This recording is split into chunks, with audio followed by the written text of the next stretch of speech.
नमस्कार दोस्तों, मैं मनीष द्विवेदी। आप सभी लोग को स्वागत है इस चैनल पर है। आज हम चर्चा करेंगे विवाह की। तो विवाह के बारे में हमने देखा कि स्मृति ग्रंथों में विवाह के 4 प्रकार का उल्लेख प्राप्त आपको होता है, जिसमें आप देख रहे होंगे कि जो 4 विवाह शुरू के हैं इनको प्रशंसनीय विवाह या इनको प्रशस्त विवाह कहा जाता है।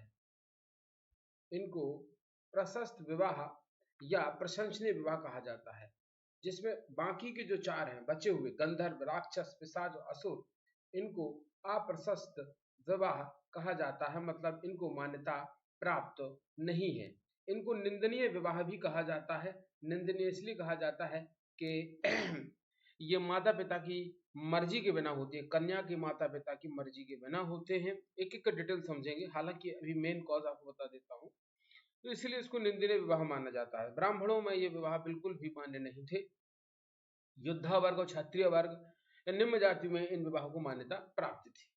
अब हम एक एक विवाह की ओर थोड़ा बढ़ते हैं। पहले हम बात करेंगे ब्रह्म विवाह की। ब्रह्म विवाह क्या है? ब्रह्म विवाह सर्वोत्तम विवाह पद्धति है। इसको सर्वोत्तम विवाह पद्धति माना गया है। आपका क्यों माना गया है? क्योंकि इसमें पिता के द्वारा अपनी कन्या के लिए वर की तलाश की जाती थी। पिता के द्वारा वर की तलाश की जाती थी और वर कैसा होना चाहिए? वेदज्ञ होना चाहिए, उसे वेदों का ज्ञान होना चाहिए, साथ में शीलवान होना चाहिए। साथ में कैसा होना चाहिए? शीलवान होना चाहिए। इसीलिए इस विवाह को सर्वोत्तम विवाह की श्रेणी में रखा गया है। का चयन करके उसे क्या करता था? आमंत्रित करता था। जब ऐसा वर उसे प्राप्त हो जाता था तो उस वर को वो अपने घर पर क्या करता था? कन्या का पिता अपने घर पर आमंत्रित करता था, उसको बुलाता था और उसके बाद अपनी कन्या का हाथ, अपनी पुत्री का हाथ उस वर के हाथ में देता था। पुत्री भी कैसी? सुसज्जित पुत्री। ऐसा नहीं कि कोई भी पुत्री हो, सुसज्जित। यहाँ पर सुसज्जित से मतलब यही है कि ये मेकअप से नहीं, ये ब्यूटी पार्लर जाके सुसज्जा की बात नहीं हो रही। यहाँ पर बात हो रही है कि उसके अंदर रूपवान, गुणवान, शीलवान, धर्मवान सभी तरीके के जो वैदिक गुण होना चाहिए उस कन्या में है। और उन्होंने जो क्या किया, ऐसे वर के हाथ में अपनी पुत्री का हाथ प्राप्त दे दिया। भारत में आज भी यह विवाह सर्वाधिक प्रचलन में है। सबसे ज्यादा प्रचलन में भारत में यही विवाह है, ब्रह्म विवाह।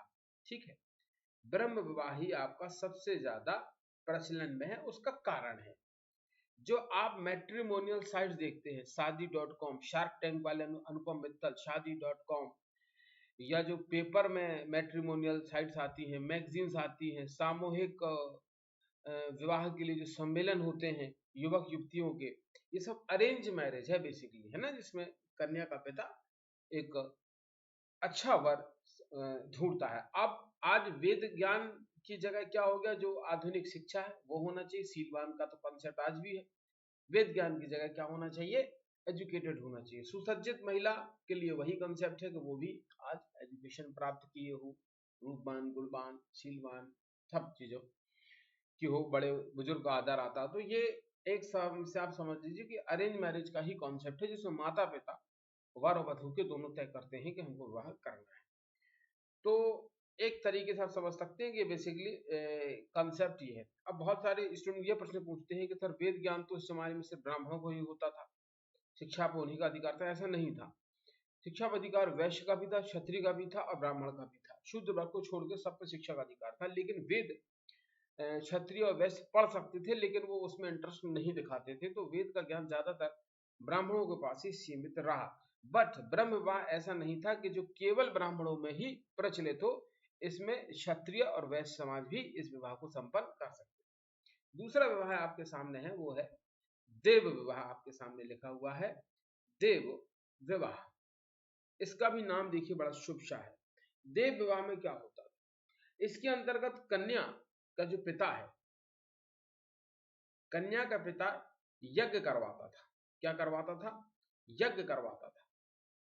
और यज्ञ करवाने पे जो पुरोहित, जो लड़के जिसमें पुरोहित थे, जो पुरोहित विधि विधान से यज्ञ को संपन्न कराता था। विधि विधान से मतलब उसे कर्म कांड का अच्छा ज्ञान था, विधि विधान से यज्ञ संपन्न कराता था। उसके हाथ में कन्या का पिता अपनी पुत्री का हाथ दे देता था।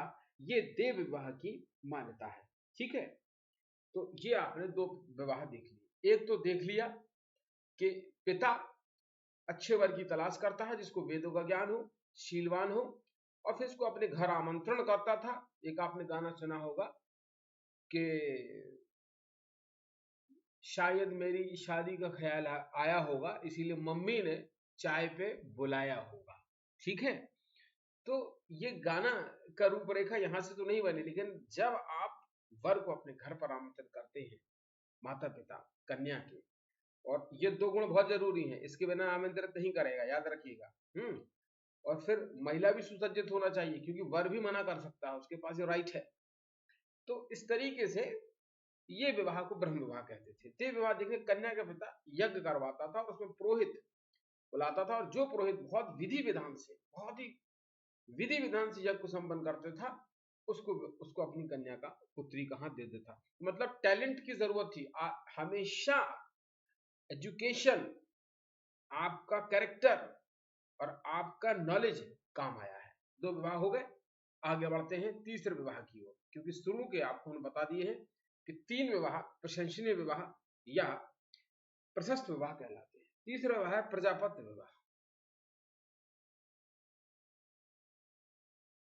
प्रजापत्य विवाह, प्रजापत्य विवाह में क्या होता है कि यह विवाह केवल ब्राह्मणों तक सीमित है। ये इसका एक स्पेशल पॉइंट है, जो आप लोग पूछ रहे थे ना कि ये ब्राह्मण, यह विवाह जो है केवल ब्राह्मणों तक सीमित है। ये पंच लाइन है आपकी, समझ लीजिए प्री के लिए। यदि केवल शब्द वहां लिखा आ गया एग्जाम में, तो आप समझ लीजिए इसी को टिक करना है। यह विवाह केवल ब्राह्मणों तक ही क्या था, सीमित था। क्लियर कि नहीं क्लियर? तो या सुनो, ब्राह्मणों तक ही क्या था, ये सीमित था। ये इसका की पॉइंट है, इसको आप नोट कर लीजिए। ठीक है, इस विवाह में दोनों से कहा जाता था, दोनों मतलब क्या, वर और वधु। इस विवाह में दोनों से, वर और वधु या पुत्र और पुत्री, दोनों से कहा जाता था कि दोनों को मिलकर रहना है, सामाजिक धार्मिक कर्तव्यों का पालन का निर्वहन करना है। ठीक है, दोनों को क्या करना है, सामाजिक और धार्मिक कर्तव्यों का पालन करते हुए अपने जीवन को निर्वाह करना है। समाज में भी जो रहने के तौर तरीके हैं उससे, अपने धार्मिक कर्तव्यों का पालन करते हुए अपना जीवन का क्या करना है, निर्वाह करना है। क्लियर करना है, निर्वाह करना है। ठीक है, बेसिक बेसिक बता दिया हमने। याद रखिए, तीन विवाह हो गए। चौथे विवाह की ओर अब हम बढ़ते हैं। ठीक है, चौथे विवाह है आर्ष विवाह। ये आखिरी विवाह है जिसको प्रशंसनीय या प्रशस्त विवाह माना जाता है, आर्ष विवाह। आर्ष विवाह में क्या होता था, जरा समझिए आप। इसमें जो वधु के मूल्य के रूप में, वधु के मूल्य के रूप में कन्या के पिता को एक जोड़ी बैल और गाय प्राप्त होती थी। इसको थोड़ा समझा देते हैं, क्योंकि कई लोग इसमें कंफ्यूज जाते हैं। यह आपका क्या हो गया, कन्या का पिता हो गया। ठीक है, यह आपका कन्या का पिता हो गया। शायद थोड़ा गलत लिख गया है, इसको सुधार कर लेते। ये कन्या का पिता है, ये इसकी पुत्री है। ये वर का पिता है, ये वर हो गया। ठीक है,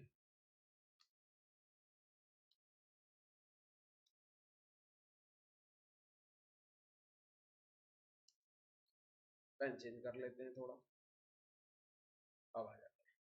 ये वर हो गया, ये पुत्री हो गई, इन दोनों का विवाह होना है। ठीक है, तो इसमें पुत्री एक वर्कर है, पिता पुत्र। तो पुत्री वहां क्या कर रही है, माता का सपोर्ट कर रही है, छोटे भाई बहनों को देख रही है, पिता को खाना बना रही है, परोस रही है, दे रही है। तो एक वो क्या, वर्कर के रूप में या एक मददगार व्यक्ति के रूप में, परिवार के सदस्य के रूप में वो काम कर रही है। लेकिन जब विवाह हो जाएगा तो यहाँ आ जाएगी, जब यहाँ आ जाएगी तो क्या बन जाएगी, बहू बन जाएगी, वधू बन जाएगी। ठीक है, अब ये वधू बन जाएगी तो सास की मदद करेगी, ससुर को खाना बना के देगी, देवर को देगी, ननद को देगी, पति को देगी, यहाँ फिर अपने बच्चे को संभालेगी, परिवार बढ़ाएगी। तो ये वर्कर यहाँ आ गया, तो इस पिता को लॉस हो गया। तो ये होता था कि इस कन्या के पिता को एक जोड़ी बैल कंपनसेशन, एक जोड़ी बैल, क्योंकि कृषि आधारित व्यवस्था थी, और गाय क्या क्या प्राप्त होती थी। किसको? कन्या के पिता को दी जाती थी। दहेज यहाँ उल्टा दिया जा रहा है, अभी शादी होती है तो लड़के को मिलता है, यहाँ क्या है, आर्ष विवाह में लड़की को दिया जा रहा है, लड़की के पिता को एक जोड़ी बैल और गाय प्राप्त हो रहा है। क्लियर हुआ कि नहीं हुआ? ठीक है, ठीक। और आर्ष विवाह के बारे में एक और स्पेशल पॉइंट है कि आर्ष विवाह की चर्चा जो है मेगास्थनीज ने अपनी इंडिका नाम की पुस्तक में की है। ठीक है, ये मेगास्थनीज आपको पता है मौर्य काल में आए थे, है ना, यूनानी व्यक्ति हैं। मेगास्थनीज ने अपनी पुस्तक किसमें किया है?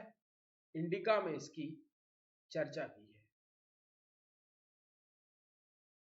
इसी प्रकार की विवाह की चर्चा मेगास्थनीज ने अपनी पुस्तक इंडिका में की है। से या सुनो, क्लियर हो गया? 4 विवाह हो गए। अब नीचे के 4 विवाह की ओर आते हैं जो आपके अप्रशस्त विवाह है या जिनको निंदनीय विवाह माना गया है। अप्रशस्त विवाह कि अब ये 4 पार्ट बचे हैं, प्रशस्त विवाह के हो गए। तो अप्रशस्त विवाह में जो पहला विवाह है वो है गंधर्व विवाह, वो है गंधर्व विवाह। गंधर्व विवाह आज का प्रेम विवाह है या आज की लव मैरिज? क्या है? या आज की लव मैरिज है। क्लियर है कि नहीं क्लियर? इसमें माता पिता की परमिशन लेने की आवश्यकता नहीं पड़ती थी, ना ही वर साइड के और ना ही वधू साइड के। यहां पर कन्या और क्या पुत्र दोनों आपसी सहमति से या दोनों में प्रेम हो जाता था, तो इससे ये लोग क्या कर लेते थे? विवाह कर लेते थे, जिसको गंधर्व विवाह बोला जाता है। इस विवाह को इसलिए निंदनीय विवाह बोला गया क्योंकि माता पिता से नहीं पूछा गया। तो इस तरीके के विवाह ब्राह्मणों में वर्जित थे, ब्राह्मण वर्गों में इस तरीके के विवाह नहीं होते थे। इस तरीके के विवाह योद्धा वर्ग में होते थे, योद्धा वर्ग में होते थे, साथ ही निम्न जातियों में होते थे। किसमें होते थे? निम्न जातियों में इस तरीके के विवाह प्रचलित थे। योद्धा वर्ग में थे, निम्न जातियों में इस तरीके के विवाह प्रचलित थे, जिसमें स्त्री और पुरुष अपनी मर्जी से विवाह कर लेते थे। जहां मैंने कन्या और पुत्र लिखा है, इसको आप स्त्री पुरुष भी कह सकते हैं। ठीक है, मोटा मोटा आप समझ गए कि बात यहां पर क्या है। ठीक है,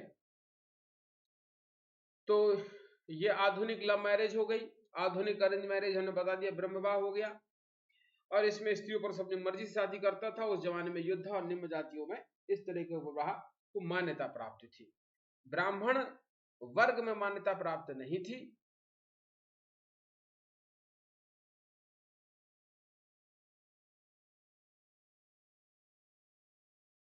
लेकिन निम्न जातियों में क्या थी? मान्यता इसकी प्राप्त थी।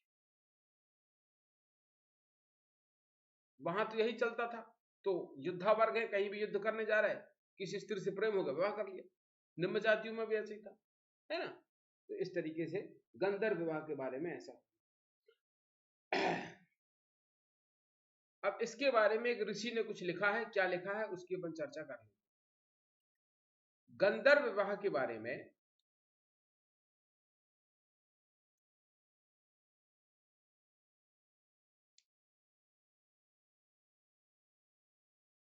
गंधर्व विवाह के बारे में वात्स्यायन, गंधर्व विवाह के बारे में वात्स्यायन ने इसे सबसे पूजित विवाह माना है। वात्स्यायन जो थे उन्होंने इसको सबसे पूजित विवाह माना है। किसको? गंधर्व विवाह, उसको सबसे पूजित विवाह माना है वात्स्यायन ने। प्रश्न आ सकता है कि सबसे पूजित विवाह किसे माना गया है? वात्स्यायन द्वारा। तो गंधर्व विवाह को। दूसरा, महाभारत काल में भी सबसे ज्यादा इसका प्रचलन था, आपने खूब देखा होगा, है ना। इसे सर्वोत्तम माना गया, महाभारत काल में भी इसे क्या माना गया, सर्वोत्तम माना गया। तो आप ऐसा नहीं कह सकते कि समय के हिसाब से, जैसे आज भी लव मैरिज हो रही है तो लोग उसको बोलते हैं ये आर्टिकल 21 है ना, the women have right to choose the partner, the person have right. तो ये महाभारत काल में भी सर्वोत्तम था, आज के समय में भी आप देख रहे हैं ये सर्वोत्तम ही है। ठीक है, वात्स्यायन ने भी इसको सबसे पूजित विवाह माना है। तो ये दो इसके लिए प्री के फैक्ट हमने आपके लिए तैयार कर दिए, ठीक है, याद रखिएगा। नेक्स्ट जो विवाह है गंधर्व विवाह के बाद दूसरा आता है, वो आता है आसुर विवाह। नाम से ही इसमें क्लियर हो रहा है कि इसमें आसुर आ गया है, तो ये ठीक नहीं है, नेगेटिव है। इसमें कन्या का जो पिता है, इसमें कन्या का पिता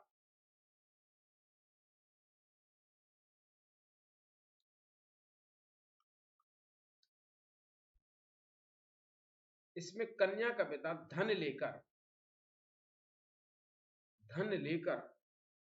ठीक है, धन लेकर कन्या का विवाह करता था, धन लेकर कन्या का विवाह करता था। ये थोड़ा कॉम्प्लिकेटेड है, इसमें बच्चों को डाउट होता है जब आर्ष विवाह आता है, धन लेकर कन्या का विवाह करता था, यहां मैंने लिख दिया। Is it clear? यह एक प्रकार से कन्या की बिक्री थी। दूसरा पॉइंट हम लिखता हूं, ये क्या थी, कन्या की बिक्री थी, एक प्रकार से देखा जाए तो। क्लियर कि नहीं क्लियर? एक प्रकार से कन्या की बिक्री थी, इसीलिए यह आसुर विवाह माना गया। आर्ष विवाह से तुलना मत कीजिए। आर्ष विवाह में पिता अपनी मर्जी से कन्या का विवाह करता था, साथ में जो वर था उसका पिता भी अपनी मर्जी से उस कन्या को अपने घर वधू बनाना चाहता था, और साथ में कंपनसेशन के रूप में, क्योंकि उसके यहाँ एक व्यक्ति का नुकसान हो रहा है, इसीलिए उसको एक जोड़ी बैल और गाय देता था, मतलब तय था कि इससे ज्यादा नहीं देना। लेकिन आसुर विवाह में क्या हो रहा है कि कन्या जो है का जो पिता है वो किसी से भी धन के बदले अपनी कन्या किसी को भी दे रहा है, और इस प्रकार से वो अपनी कन्या की बिक्री कर रहा है। जिस प्रकार से बकरी बेच देता है बकरी पालक, भैंस बेच देता है पैसे के लिए, तो इस प्रकार से उसने अपनी कन्या की बिक्री कर दी। उसने कन्या, पहले बच्चे ज्यादा थे, उसने अपनी कन्या ही बेच दी पैसों के लिए। तो आपने उस पैसे से आपको भोग करना है, इसीलिए आपने वो अपनी कन्या को बेच दिया, और तो जब कन्या को आपने बेच दिया तो ये आसुर विवाह की श्रेणी में आ गया, तो ये अशुभ विवाह हो गया। क्लियर कि नहीं क्लियर? ये आसुरी प्रवृत्ति हो गई। नेक्स्ट आते हैं, इसके बाद आते हैं राक्षस विवाह। ये भी नाम से क्लियर हो रहा है। राक्षस विवाह में क्या होता था कि इसमें कन्या का अपहरण कर उसके साथ विवाह किया जाता था। कन्या का अपहरण करके उसके साथ विवाह किया जाता, करके उसके साथ विवाह किया जाता था। क्लियर? कन्या का अपहरण कर उसके साथ क्या है, विवाह किया जाता था। अब आपने किसी की कन्या का अपहरण कर लिया और फिर उसके साथ आपने क्या कर लिया, विवाह कर लिया। यह विवाह प्राचीन काल में युद्ध कर्मी जातियों में प्रसिद्ध था। जो लोग युद्ध करते थे वो क्या करते थे कि मान लीजिए गए और किसी राजा को हराया तो उसकी बेटी उठा ले गए, उसकी पत्नी उठा ले गए, उसकी बहन उठा ले गए, और उठाने के बाद जो है उससे विवाह कर लिया। तो प्राचीन काल में यह विवाह जो है युद्ध कर्मियों के बीच में क्या था, विशेष प्रिय माना जाता था। और महाभारत में एक और पॉइंट है, महाभारत में भी आपने सुना होगा सुभद्रा का विवाह, है ना, उनकी बहन थी कृष्ण जी के, अर्जुन ने अपहरण विवाह किया था। महाभारत में इसे छात्र धर्म कहते थे। महाभारत में इसे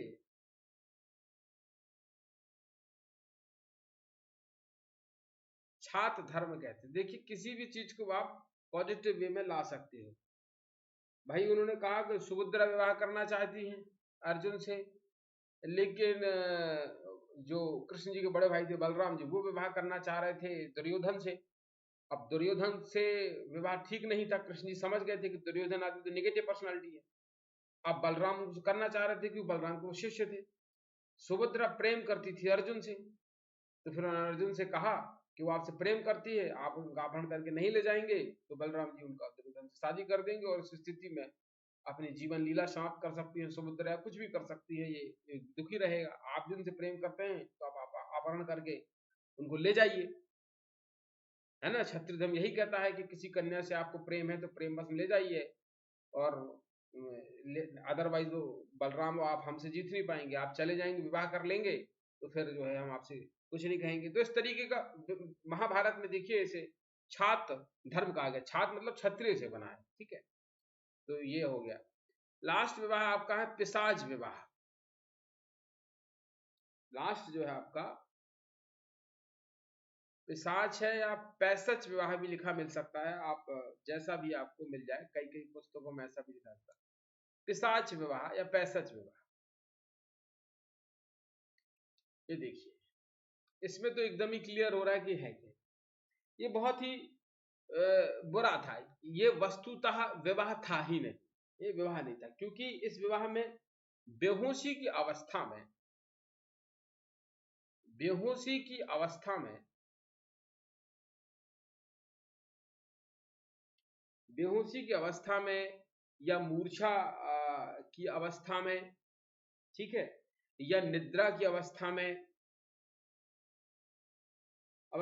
छल बल के द्वारा कन्या के साथ क्या करना, छल और बल के साथ कन्या के साथ क्या करना, संभोग करना, कन्या के साथ संभोग करना, ठीक है।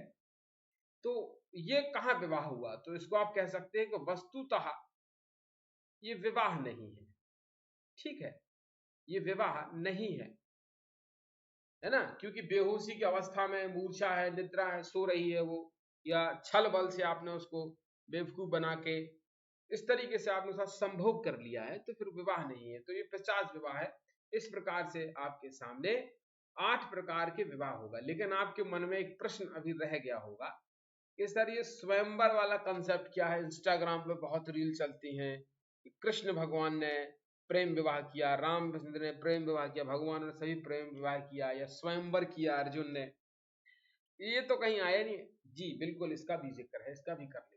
चलिए ये प्रश्न भी आपका है तो इसको भी उठा लेते हैं। स्वयंवर, स्वयंवर जो है एक विशेष प्रकार का गंधर्व विवाह था, एक विशेष प्रकार का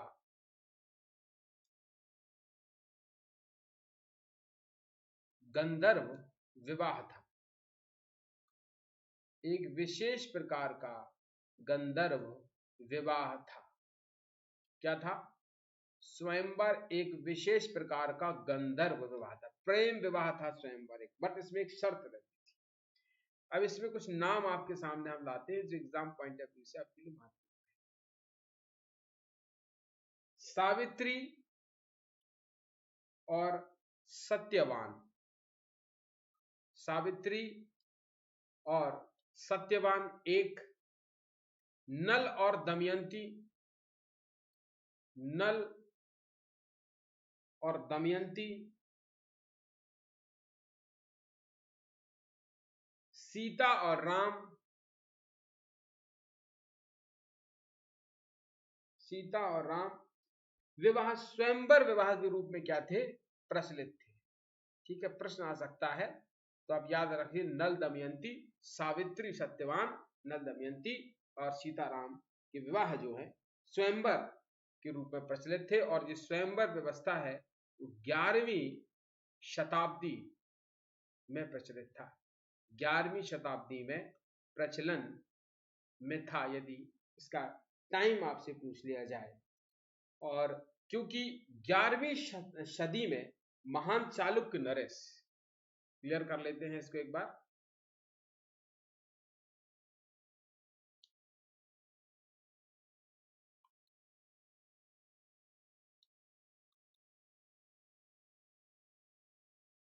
ग्यारहवीं सदी में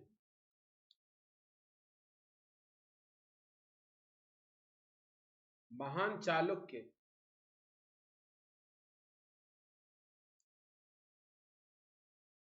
महान चालुक्य नरेश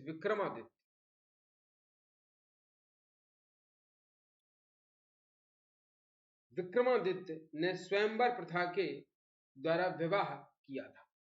ठीक है, विक्रमादित्य ने क्या किया था? स्वयंवर प्रथा के द्वारा विवाह किया था। तो ये भी एक पॉइंट फ्री की दृष्टि से आपके एग्जाम में पूछा जा सकता है। और मेंस में 8 विवाह लिखने आएंगे तो आप थोड़ा थोड़ा वन लाइनर लिख देंगे जो जो मैंने आपको बताया है। और इस तरीके से आपका विवाह वाला आज हमारा वीडियो समाप्त होता है। अगली वीडियो में हम ब्राह्मण ग्रंथ के साथ आएंगे, उपनिषदों के साथ आएंगे, ऋग्वैदिक काल से हम शुरू करेंगे। Thank you very much. Like subscribe जरूर कीजिए और अपने दोस्तों को शेयर कीजिए। Thank you very much.